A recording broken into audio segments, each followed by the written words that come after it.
మానవత్వానికి ప్రతిరూపంగా నిలిచే అమ్మా నాన్న అనాథ ఆశ్రమం, నిత్యం సమాజానికి రక్షణగా నిలిచే తెలంగాణ పోలీసు శాఖ వారు కలిసి గత 15 ఏళ్లుగా సమాజంలో రోడ్లపాలైన ఎందరో అభాగ్యులకు పునర్జన్మనిచ్చి కొత్త జీవితాన్ని అందించి సొంతవారి చెంతకు చేర్చుతున్నారు.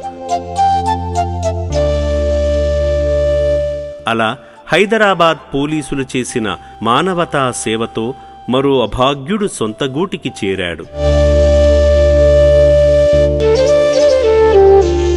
పూర్తి వివరాలలోకి వెళితే 7 రోజుల క్రితం హైదరాబాద్ చిలకలగూడ పోలీసులు గాంధీ హాస్పిటల్ వద్ద దయనీయ స్థితిలో ఉన్న 6 అభాగ్యులకు కొత్త జీవితాన్ని అందించేందుకు యాదాద్రి భువనగిరి జిల్లా చౌటుప్పల్లోని అమ్మా నాన్న అనాథ ఆశ్రమానికి తీసుకువచ్చి అప్పగించారు.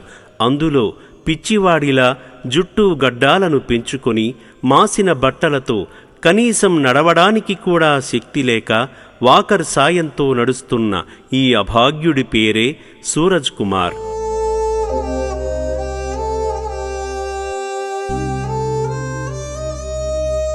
ఆ రోజు నుండి ఆశ్రమంలో జీవిస్తున్న సూరజ్ కుమార్కు ఆశ్రమ వైద్యులు మెరుగైన వైద్యమందించి పునర్జన్మ భాగ్యమివ్వడంతో మామూలు మనిషిలా మారాడు.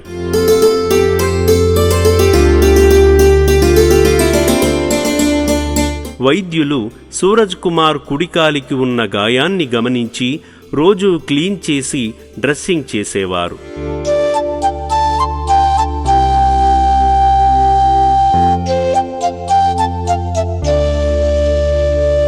ఆశ్రమంలో చేరిన కొద్ది రోజులకే అతని మానసిక స్థితిలో గణనీయమైన మార్పు వచ్చి వైద్యశాలలో చికిత్స తీసుకుంటున్న రోగులకు సేవ చేసేవాడు.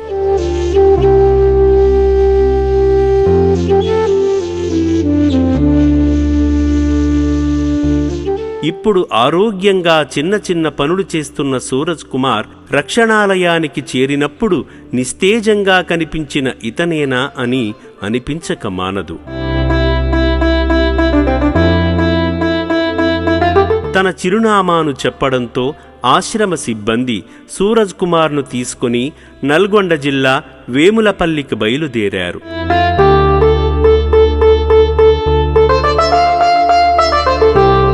తాను చెప్పిన వివరాల ప్రకారం సూరజ్ కుమార్ బాబాయి డానియేల్ ఇంటికి తీసుకువెళ్లి అప్పగించారు.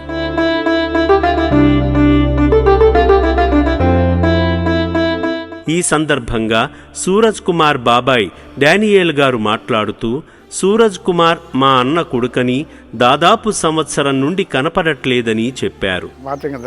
మా అన్న కొడుకు ఈయన అబ్రాం కొడుకు, ఈయనకు ఆరోగ్యం బాగలేక ఇక్కడ హాస్పిటల్లో ఉంటాడు. దాదాపు సంవత్సరం అయింది. కుటుంబముండి వివిధ కారణాలతో వీధుల పాలైన ఎందరో అభాగ్యులు అమ్మా నాన్న అనాథ ఆశ్రమంలో ఉన్నారు. సేవాశ్రమంలో జీవిస్తున్న అనాథులను సొంతవారి చెంతకు చేర్చేందుకు సాయపడుతున్న పోలీసు వారికి, బాధ్యత గల పౌరులకు రక్షణాలయం ప్రత్యేక కృతజ్ఞతలు తెలుపుతుంది.